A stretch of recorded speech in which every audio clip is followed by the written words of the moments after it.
Paz do Senhor, meus irmãos. Vamos meditar mais uma vez na palavra do Senhor.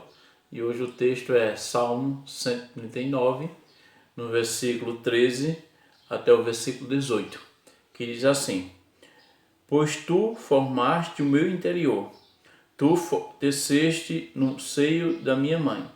Graças te dou, visto que por modo assombrosamente maravilhoso me formaste. As tuas obras são admiráveis, e a minha alma sabe muito bem. Os teus ossos não te foram encobertos, quando no oculto fui formado, e entretecido como nas profundezas da terra. Os teus olhos me viram a substância uniforme, e no teu livro foram escritos todos os meus dias, cada um deles escrito e determinado, quando nenhum deles havia ainda. Que preciosos para mim, ó Deus, são os teus pensamentos, e como é grande a soma deles. Se os contasse, excede os grãos de areia. Contaria, sem jamais chegar ao fim. Glória a Deus pela sua palavra. Aqui esse salmo, o Salmo 139, é um salmo belíssimo que fala sobre a grandeza do nosso Deus, o Deus Todo-Poderoso, Criador do céu e da terra, o Deus que preserva todas as coisas, o Deus que conhece todas as coisas, né? O Deus que está presente em todas as coisas, né? É o Deus Todo-Poderoso, o Deus Santo, que nos criou, que criou o homem, que nos fez para o louvor do seu nome, para que pudéssemos adorar Ele, reconhecer Ele como Senhor dos senhores, Rei dos reis, o Deus Todo-Poderoso que tem que ser honrado, reverenciado, adorado, reconhecido, porque Ele é o único Deus verdadeiro que nos criou todas as coisas e preserva todas as coisas. E no Salmo, logo aqui no contexto, ele fala dos versículos, no capítulo 39, ele diz que Deus é um Deus onisciente, quer dizer o seguinte, que Deus tem ciência de tudo. Deus conhece todas as coisas, do versículo 1 até o versículo 6 do Salmo 139. Deus conhece os nossos pensamentos, nossas ações, nossos caminhos. Deus, antes que a palavra chegasse na nossa língua, Deus já conhece tudo, já sabe tudo, né? A outra coisa que ele coloca do versículo 7 até o versículo 12 é que o nosso Deus é onipresente, quer dizer, Deus está presente em todo lugar, não tem como fugir da sua presença, não tem como fugir ao seu olhar, porque Deus ele está presente em todo lugar. Então o salmista vem meditando sobre tudo isso, ele vem se alegrando com isso, ele vem exaltando o nome do Senhor, ele se admira com toda essa grandeza de Deus, ele o adora e reverencia pelo Deus maravilhoso e poderoso que ele é. E quando ele chega no versículo 13, ele começa agora a pensar, refletir, não somente que Deus ele é o Deus onisciente e o Deus presente, mas que o Deus é aquele Deus que ele mesmo que cria, é Ele mesmo que preserva, Ele mesmo que sustenta, Ele mesmo que planeja as nossas vidas, tudo em nossas vidas. É o próprio Deus que faz isso, nada foge do seu controle. Na verdade,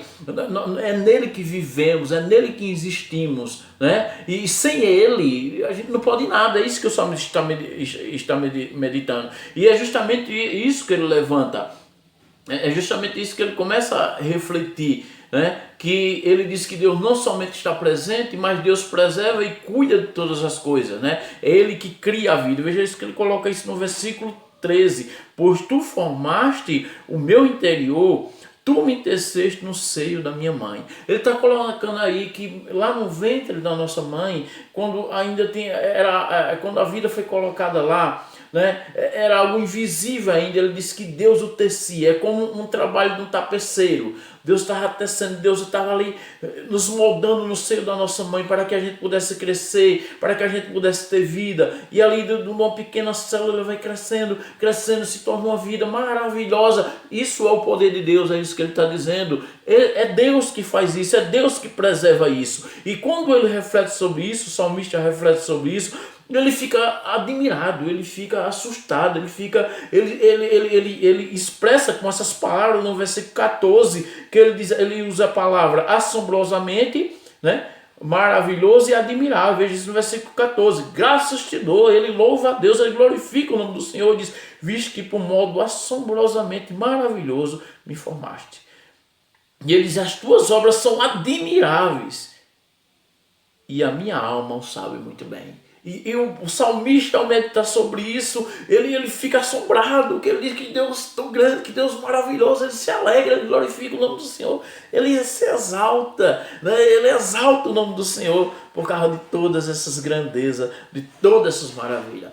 Mas não somente isso, né, que Deus faz, Deus nos testa no seio da nossa mãe, que Deus nos cria, nos faz crescer, nos torna ali um ser, mas não somente isso. Mas ele diz que Deus planeja tudo. O versículo 16, ele diz assim: os teus olhos, os olhos de Deus, me viram a substância uniforme. Ainda quando você não tinha forma, você não tinha ossos, você não tinha uma forma humana, Deus já te via, Deus já te contemplava, Deus já sabia quem era você. Ele, nos seus planos, ele já via tudo. Vê que coisa maravilhosa. E Deus já teve todos esses planos para nossas vidas, motivo para louvarmos e glorificar o nome do Senhor. Mas não é somente isso. No versículo 16 ainda ele diz que no livro foram escritos todos os nossos dias, cada um deles escrito e determinado, quando nenhum deles havia ainda. Quer dizer, quando a gente está lá sem nenhuma forma nada, ele diz que Deus planejou tudo. Isso, lógico, isso não cabe na nossa mente, o nosso entendimento não consegue alcançar tão grande sabedoria, tão grande entendimento, a gente não consegue entender esses planos gloriosos, grandiosos, mas o fato é que isso é o que a Bíblia revela sobre as nossas vidas. Isso é belíssimo, porque ele diz que ele foi escrito todos os dias da minha vida, inclusive esse momento, né, que eu estou aqui, inclusive esse momento que eu estou falando, isso já tinha sido determinado e escrito no livro, né? Que Deus imenso, que Deus grande, maravilhoso, de toda honra, de toda glória, de toda adoração. E estava lá, assim como você que está ouvindo esse vídeo, e você está pensando sobre isso, meu Deus, Deus tinha visto tudo isso antes de você estava no ventre da sua mãe, estava tudo determinado, estava no livro.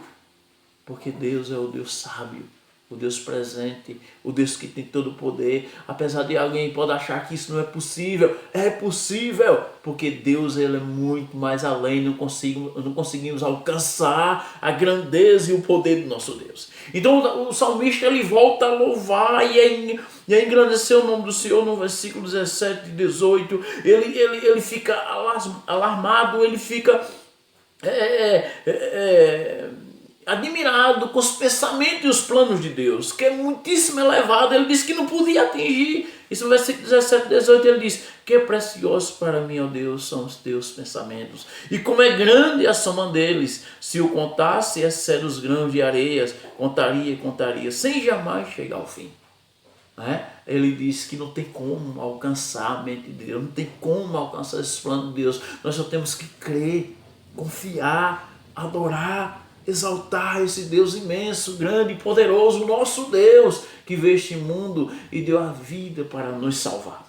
Então, diante disso tudo, o que devemos fazer? A primeira coisa, seja humilde, se renda aos pés do Senhor, adore, reverencie esse Deus Todo-Poderoso, que é o Rei dos Reis, Senhor dos Senhores, o Deus eterno, Todo-Poderoso, Criador do céu e da terra. A Ele a glória, a Ele a honra para todos sempre. Irmãos, esse é o Deus que servimos, o Deus Todo-Poderoso, o Deus maravilhoso. Por isso que devemos nos alegrar, confiar, porque estamos seguros na mão desse Deus e ninguém pode arrebatar-nos das suas mãos. Que Deus nos abençoe, que Deus nos ajude e nos faça cada dia crescer na graça do Senhor e que possamos nos alegrar na sua presença, no nome do Senhor Jesus. Amém.